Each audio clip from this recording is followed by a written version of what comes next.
Greetings, my cousins. Now, you might be wondering what I'm drinking. Is it like a lager? Is it a hazy sort of IPA? It's actually a stout. And it's a white stout. You could almost say it's a naked stout because it hasn't got its dark coat on. Well, we'll talk a bit more about that in a minute, but it's relevant because we're making naked pasta. I'll put that there so I'll tell you in a minute. We are going to make some spinach and prosciutto gnudi. No, we're not doing spinach and prosciutto in the nude. She wouldn't let me.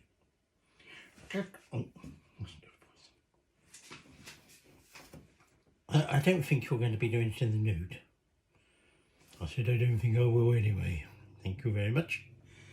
But gnudi is the name of this sort of pasta that's like naked. I'll explain in a minute. So, and the other thing is, this is only the first day because you really need an overnight. Well, they're going to get an overnight. If you can't do it overnight, you really need at least 3 to 4 hours in the fridge. So, we're going to have these tomorrow when we'll finish them off. But the bulk of it is done today. Spinach and prosciutto gnudi. I've got a nice saute pan. I've got my Hairy Viper's X Guard one there. And I'm going to put, oh, I don't know, what's that? Is that about 20? Whatever. Okay, we're just going to put some butter in there and melt that down. Now, we will be frying these gnudi in butter, nutty sage butter, but that's tomorrow. So I'm going to put that in the fridge. So, what I've got prepared over here is about 200 grams of baby spinach. And what we're going to do is we're going to sort of wilt that down in that butter for about 3 to 4 minutes, I think it is. Because we're going to chop all this up finely once it's wilted all down, and that's going to go in our gnudi. Now, this is a naughty and nice chocolate stout. Well, it says naughty and nice. It's a white chocolate and raspberry, and that definitely has got raspberry tones to it. I'm trying to work out if that's a lactic haze, you know. Which you normally try to avoid in lagers anyway. White chocolate and raspberry, and you're getting enough raspberry, and you're also getting that white chocolate flavour. Really nice. I ended up buying 2 of them. So if I don't like the other 2, then I can go back and finish off with that one. On the other hand, if I like those ones better, I'm buggered then because I have to go back on that one. Right, you're going to need the zest of a lemon. You're going to need some, what have I done with it? I'm going to need some nutmeg, 2 egg yolks, 2 large egg yolks, about 250 grams of drained ricotta. You want some finely grated Parmesan or pecorino, it's up to you. I've got 25 grams of that. I've got 50 grams of 00 flour, and then I've got some semolina. That's for tossing them in, if you like. Okay, and also we will be using some semolina tomorrow when we make the sage nutty butter. And you're going to want some prosciutto, obviously. Okay, and then a bowl to mix it in. Now, so this is just about ready. So I'm going to chuck that in there. And like I say, we just want to wilt this down 3 to 5 minutes or so. Okay. Found me nutmeg. I basically got it out of the cupboard, and then I was putting all the other bits that I had to get out of the cupboard to get to the nutmeg away. And what I'd done, I'd got to the very end and put stuff away and thought, oh, that needs to go back in the cupboard. And I put the nutmeg back in the cupboard. Right, so gnudi. In a way, they're a bit like gnocchi, except instead of being made with Prosciutto. These are made with ricotta cheese and semolina, essentially. Now, they usually, like I say, parmesan, ricotta and spinach, although sometimes, I'm just going to turn that down a bit. So you can see that is reducing that down, it's wilting nicely, but just going to keep that moving. But the spinach sometimes isn't in it, okay? But this one is, obviously. Actually, I'll probably just turn that a bit too low now. Trouble is, it's that small ring. And we need a drink. And so in a way they're like ravioli but without the pasta shell. But you might argue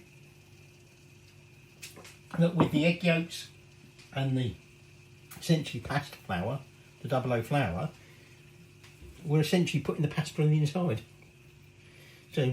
So rather than perhaps call it a nude or a naked pasta, perhaps it should be an inside out pasta.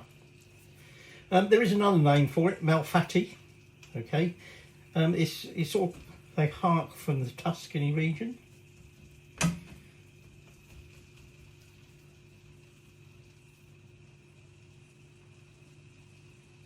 Tuscany, that is in Italy, isn't it? For a minute there I was thinking, shit, we're talking Spanish, but no, of course Tuscany is in Italy.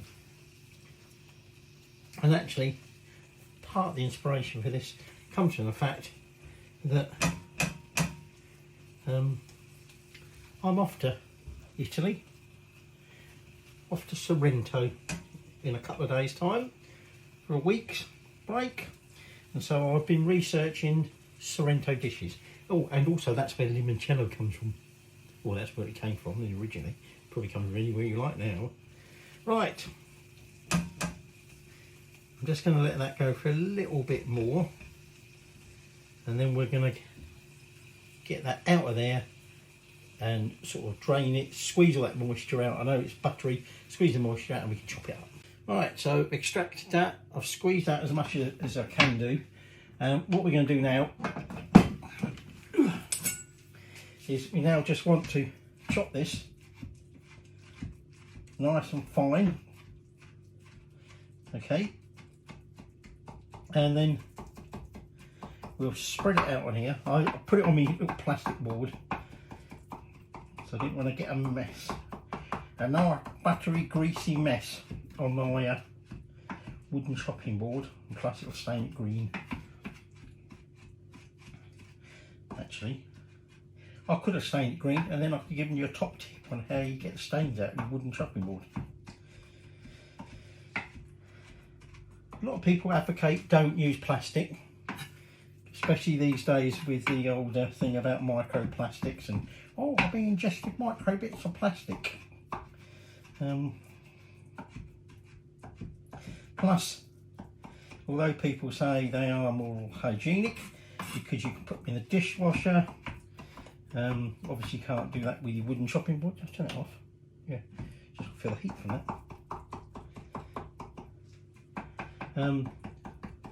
The grooves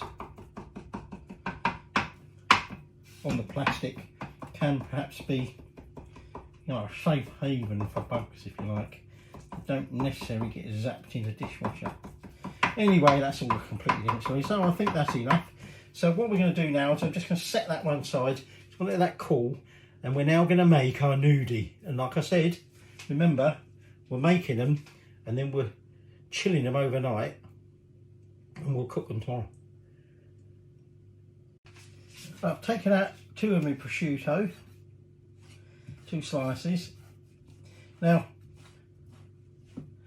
when we come to serve this up, oh, I should say before I forget, if you were doing this all in one session, i.e. you're not really, although you shouldn't be, I was going to say, you don't need to wash your pan up because you're going to be doing your burnt butter in there and everything, but don't worry about that. because you don't want to keep leaving your pan around for 3-4 hours anyway, do you? So we just want to finely chop this up, because remember, this is all going to get mixed through. Better be careful doing that with my hands. I sharpen these knives the other day. So into that bowl goes that 00 flour, that Parmesan or pecorino, whatever you're using, the ricotta, that goes in the bin or recycling.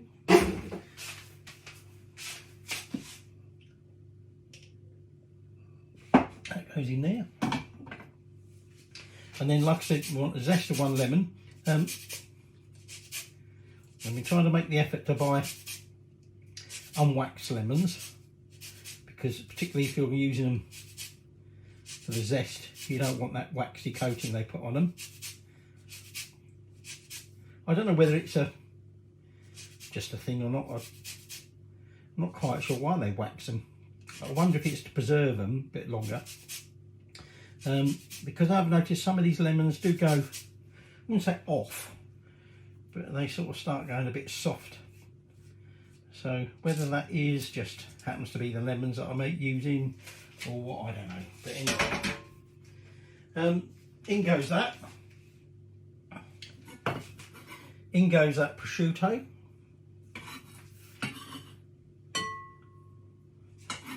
And like I say, we're effectively sort of making that pasta dough.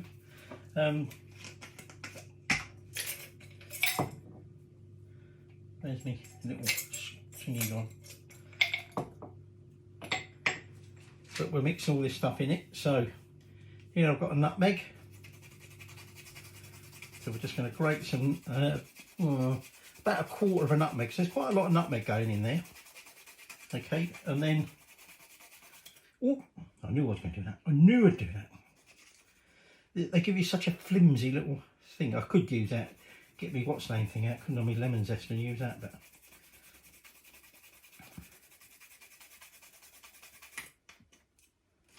Right, so now I'm going to put them egg yolks in there. And finally, in goes that, whoops, spinach all over my clean cooker. It was only clean yesterday. Let me put that there. A little bit of pecorino. Pecorino. So this is where I'm taking that semolina flour. And I'm just tossing it into this tray here. Okay, I'm just trying to cut down the washing up. This is the one that's going to end up going in the fridge. But you might want to do it separately and then put them in here or whatever. Now, this quantity should make about 20. Okay, so I'm just dividing that roughly in half. So that's 10, so that's, I'm not sure that's going to make that amount, you know. What it's saying is, you want the balls about slightly smaller than a golf ball. And if you notice, I've wet my hands and now I'm just going to toss that in that semolina mixture. Oops, forgot to wet that hand. This is very wet. Okay, so I think I made them too big. I've got 12 out. And actually, I think wetting my hands, although they weren't really necessarily sticking straight away, it was making them wetter. So I then tried later clean hands. Initially they were a lot easier to handle and roll. Gradually your hands started getting cacked up, and if you didn't then clean them again and start afresh, then they stuck a lot more. But I think just because of the amount of moisture, possibly it was too much in that spinach still, who knows. But anyway, got 12 there. I'm not going to bother taking out the remainder of that semolina. That can stay in there. Now, part of the reason it needs all that time is because they'll sort of dry. The outsides will form like a skin, and that means that when we come to cook them, they're not going to disintegrate. Well, I bloody well hope not. Otherwise we're going hungry tomorrow night. So they're going in the fridge, and this will continue tomorrow. Sure. Now, the more observant of you will notice a few changes. I remember to put that thing that was sitting on top of there away. I've got a different drink, and I've got no air left, because it is indeed the next day. And we're now going to cook our gnudi, which are currently still in the fridge, because before we get them out, we're going to need two things. We're going to need our pan. Now, we're going to make our burnt butter, as it were, but our sage burnt butter. You're also going to need a pan of boiling water. So I have pre-boiled that, but that was a little while ago. Whoops, one. So I'm just going to put that back on again, gently at the moment, to bring that to the boil. And then I'm going to want some salt. But first off, I want to put some butter in there. So I'm going to put about 50 odd grams of butter. Actually, probably about 60. Okay. We just gently melt that down, and then I've got 12 sage leaves there. And the reason I've got 12 is because I've got 12 gnudi. Okay. And I've got some semolina flour there, and other than some prosciutto to serve it with, that's everything we need tonight. Right, I've just turned that butter up a bit. And what I've been doing here, the sage leaves, I give them a rinse earlier, and I'm just dipping them into this semolina just to give them a nice little light coating.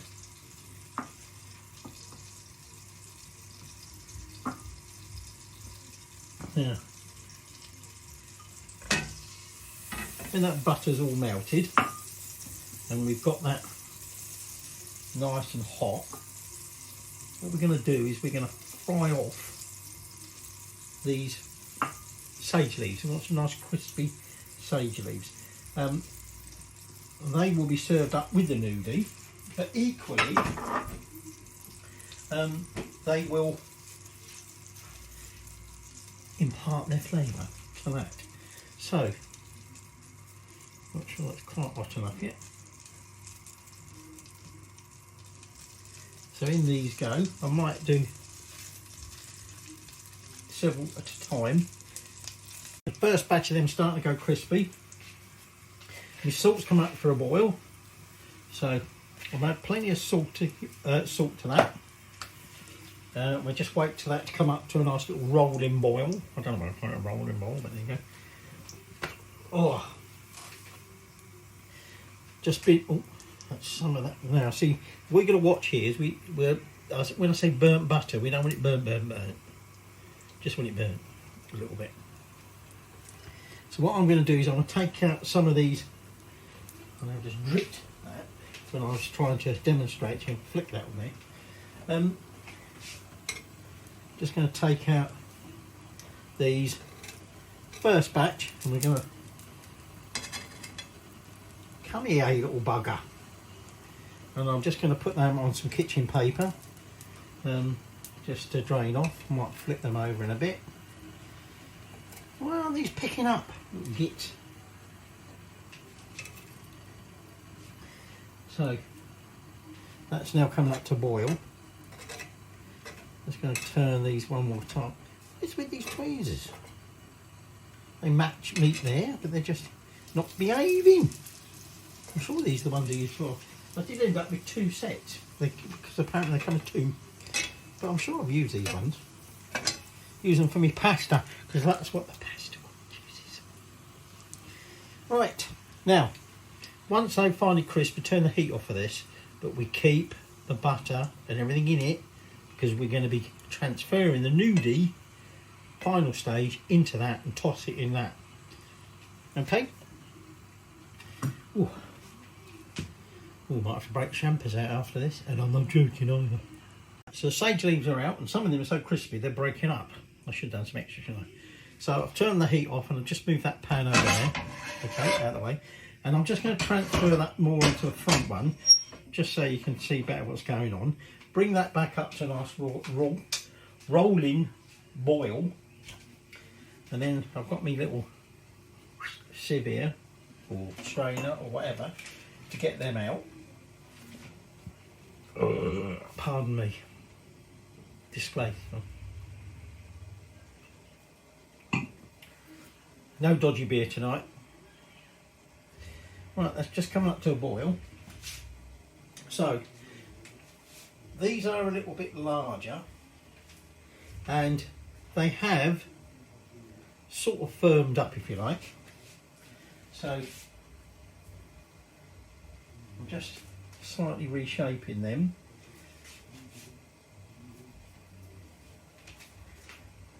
And what we'll do is we're going to cook them in batches, because obviously these just come out of the fridge and they're going to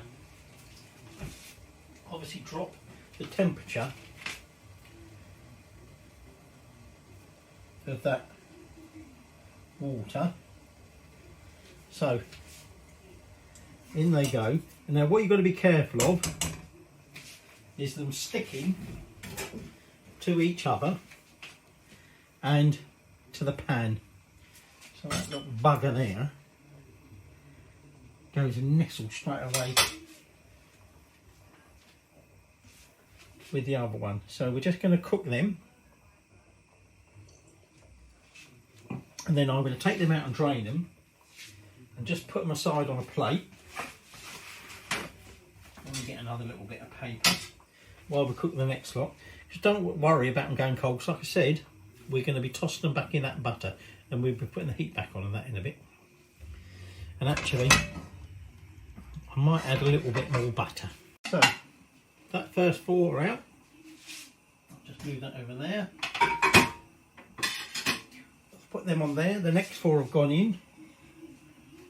And what I've started doing is preparing my nest of prosciutto. So, given how much prosciutto we've got, essentially we've got 5 slices each, which might be a bit of overkill. And this one's being a bit of a mogger, the way it's peeling off of there. It's always the same, isn't it? They give you these little sheets to separate it, and then the bloody stuff sticks to it.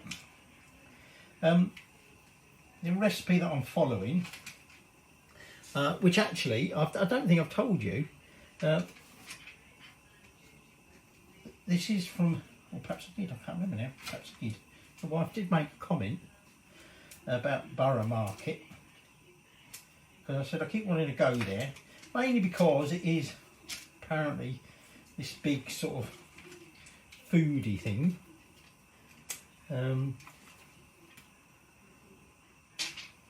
But we've just never been.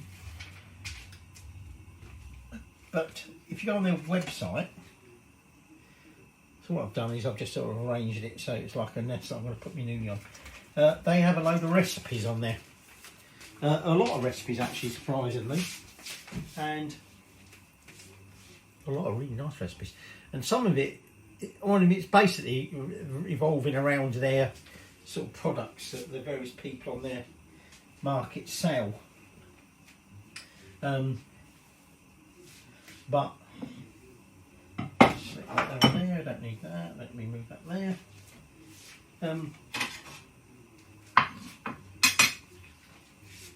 And these come up, and I said to the wife, do you fancy trying these? So she said, yep. Now what I've noticed, by the way, is they do float up, but I'm cooking them for a few more minutes because I am aware, obviously, they're quite solid things, and I've made them a little bit bigger than normal because, like I said, there's meant to be 20 out of this, and I've got 12. So the last one's just starting to come up, so a few more minutes. My plates of prosciutto are ready, my sage leaves are ready. Oh, excuse me. Oh, that's the champagne. And here I've got some finely grated Parmesan, because traditionally in Tuscany, because I did tell you these are from Tuscany, these are served with burnt butter and sage sauce, which is effectively what we got in there, burnt sage butter, sprinkled with Parmesan or pecorino. So that's Parmesan. They're coming up. So once I take them out, we'll put that back on the heat, get that back nice and hot, give it a little bit extra because I put some extra butter in there, and then we'll be ready to toss them in the butter and then do our serving up. So I've just, like I say, added a little bit more butter. Getting foamy, so I'm just going to turn that heat down. And at this point, we're going to add in, whoop, that one was one of the recent ones, that one, wow. So was that one? Don't want to shoot me. We're just going to put them gnudi into there. Okay, we're going to toss them around in there, so I'm not too worried at the moment. These have all got flat bottoms. I told you make balls with them, but they were very, very soft, like I said, when we made them.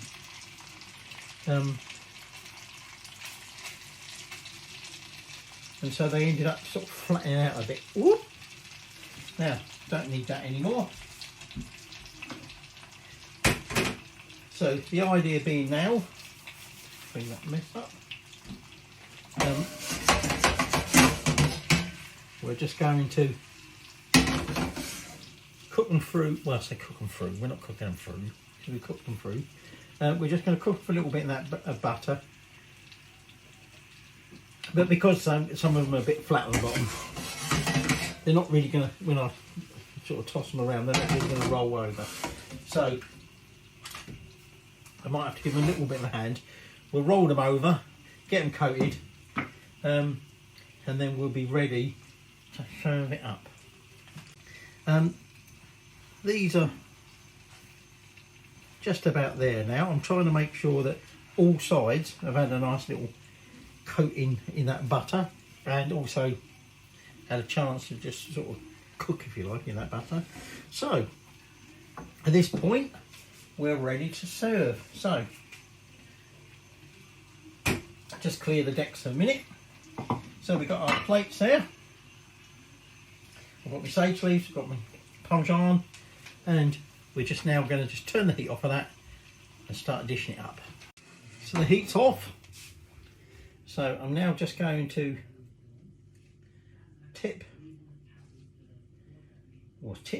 not tip yet. Just going to remove, whoop,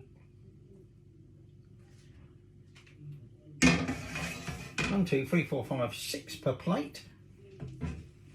And then we just want to garnish with a crisp sage leaf.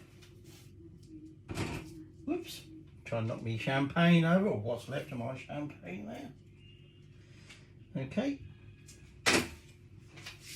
And then we just take some of that butter, that sage butter, and just drizzle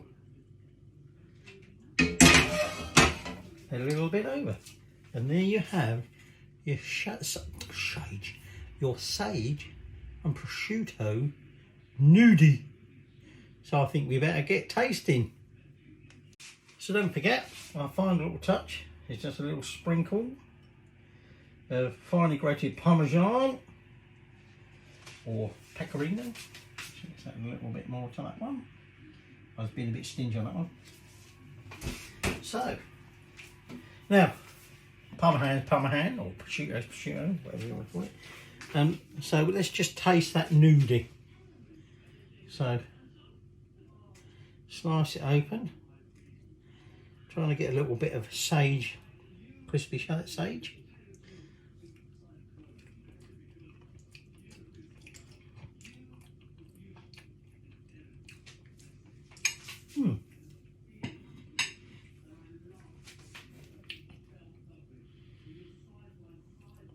trying to think.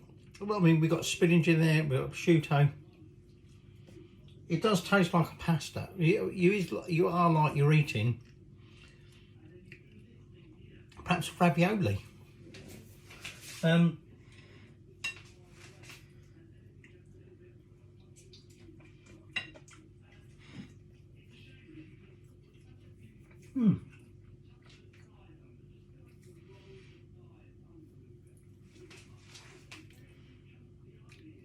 You get the sage, it's buttery.